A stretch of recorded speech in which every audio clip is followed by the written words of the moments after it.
Is for today's video, gi-invite namin ni Miel nga friend na mo nga suwat, at the same time nurse pud ni siya, batch na mo niya sa college, and friend pud na mo, barkada na pud na mo. So mo niya mga unit, mo niya akong first shoot, target lock, tapos mo ni siya, so hawad ko siya puruma. Mo pud niya akong first time nga nag-shoot ko at the first time kay basig kusog kayo ang buto.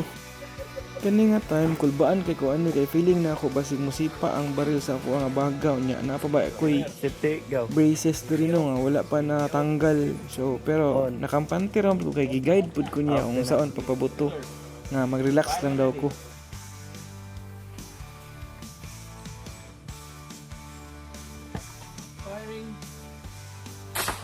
Wow! Kani igo na ako ang first target ani lipay kay ko sa akong heart.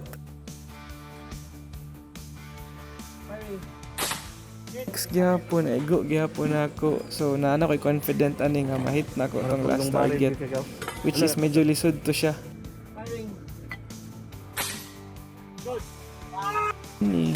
Dili naman bago sa ako ang baril since akong papa is Army Scout Ranger po siya.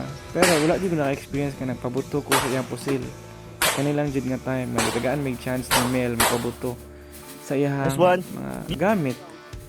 And enjoy siya at the same time, gwapo pud kaayo nga stress reliever.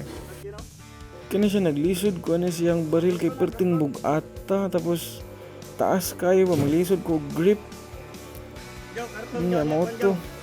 Kani kita nila sa video nga gi-guide niya kung saan ang proper handle sa barrel o ang proper nimo nga stance, pero maglisod ko kay dili man gud ko trained og anad pa ani nga kani nga time.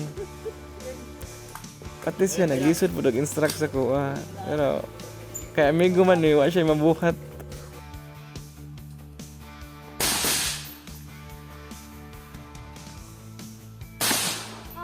Hangin! Hangin! After nag-decide mi nga mag-dinner mi sa balay. Tadang! College friends man mi and classmate po na reminisce na mo itong mga giapang-agian na mo sa college. Katong mga girls nga gipang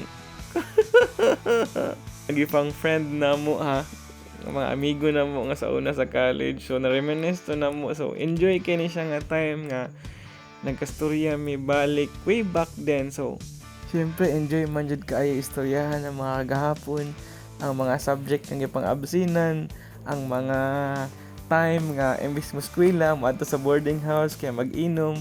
So kato namo tong mga na-recall, ang mga kabuang namo sa una. So happy kay ko ani kay nabisita ko nila, at the same time nakita pud ako sila balik.